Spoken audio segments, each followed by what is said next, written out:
Hello there. Today I will be talking about the idea of a people's vote within British politics at the moment, specifically on the issue of Brexit. I will be explaining what this idea is and why it might be supported. Because there is an argumentative section to this video, I want to be upfront and say that I do support a people's vote. I was not old enough to vote in the 2016 election, but I would have voted to remain. And I am both a supporter and card-carrying member of the Liberal Democrats in the UK. So I want to be upfront with where I stand on this. But I think the arguments that I present in the argumentative section, which will be the second section of the video, are acceptable to people across the political spectrum. So what is the idea of a people's vote? What does it entail? Because I think it's very misunderstood. It is often portrayed as merely a second referendum. You know, we didn't like the first one, so we're doing it again. I'm going to keep doing it until you people do what we want. And that is not what the people's vote is supposed to be. If it were, I would not support it. It is instead a vote on how the UK should leave, in which there would be an option to say that we no longer want to do so. So it is not a straight rerun of the election. The way that the people's vote should work is as a referendum using the alternative vote system. And I will link in the doobly-doo to CGP Gray's fairly good explanation of how the alternative vote works. More or less, it is a system of voting which prevents the splitting of the vote, so you can have multiple different options on the ballot without them being penalised by vote splitting. And there would be three options that could be chosen in this vote. One would be leave without a deal. The second would be leave with whatever deal is currently on the table, which right now is Theresa May's deal and all that that entails. And the third would be to revoke Article 50 and stop Brexit. So whichever one of these options won the referendum, which would be run under, as I say, the alternative vote, we would do that. So why have a people's vote? Why not just let Parliament decide how we should leave and if we should leave? Well, we don't really know what it is that the people want. We currently have a lot of politicians from across the political spectrum telling us what people meant when they voted to leave. But honestly, it is not clear.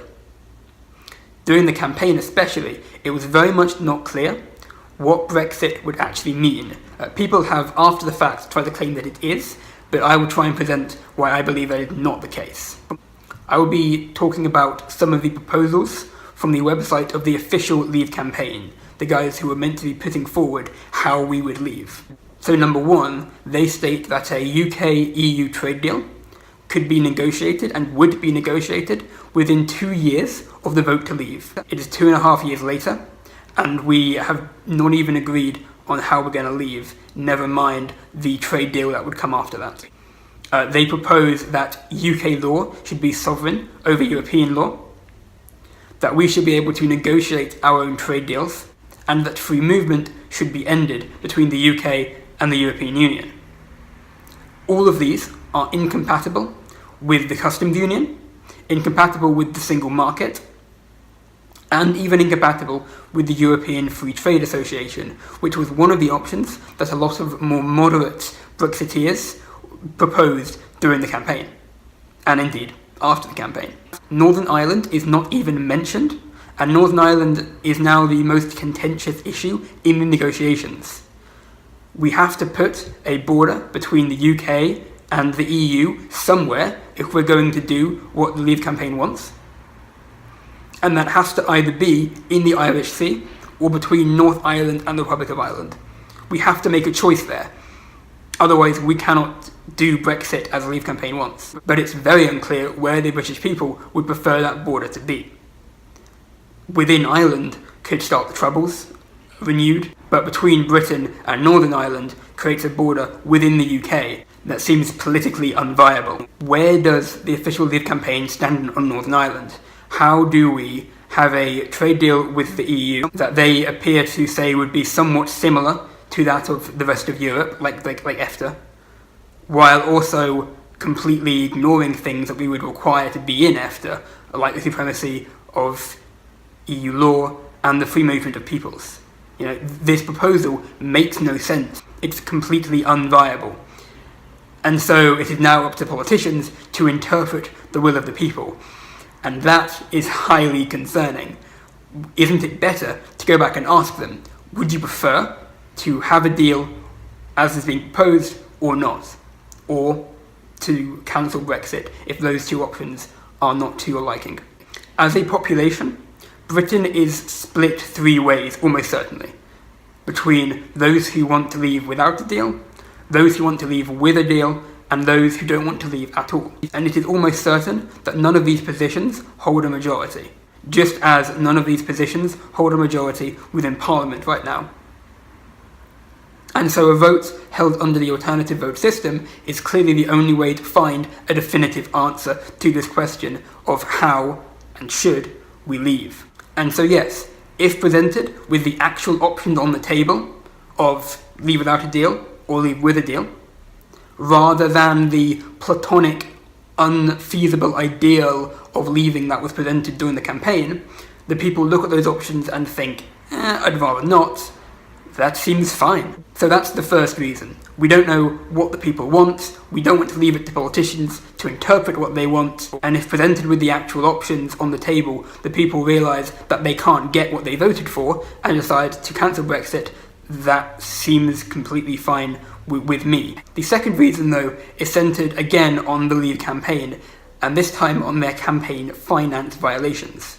It has now been ruled, as of quite a while ago actually, as this video is being made, that the official Leave campaign acted illegally in their use of campaign finances. They gave money to a different campaign, but then directed that money, meaning that effectively it was as if they'd used it themselves, which constituted them going over their allotted amount of money that they could spend. This almost certainly did not swing the result. It's not like the Remain campaign would have won if this had not taken place. But when in a democracy, an election or a referendum is won by a party or a candidate or a side or whatever that acted illegally, there must be consequences to prevent this from happening in the future. If this happened in an election, it seems reasonable that the election would be rerun and the candidate who acted illegally would be barred from running. You can't bar one side in a two-side referendum, but what you could do is appoint a new campaign of different people in order to rerun the referendum. I don't think that this second argument is strong enough by itself to cause me to support a second referendum, but when tied with this first reason of finding out what the people want between various different contradictory options, and the setup of the referendum not as a straight rerun, but instead as an entirely new vote between the options that are currently on the table, I think that it makes a lot of sense to support this so-called people's vote. And if you want to vote for a party that has pledged itself to the people's vote, off the top of my head, the Liberal Democrats and Greens are, I believe, the main parties who have pledged themselves to this people's vote. In Scotland, the SNP may have done the same, and to my knowledge, Change UK has voted something similar, although not backed the official People's Vote campaign as of yet.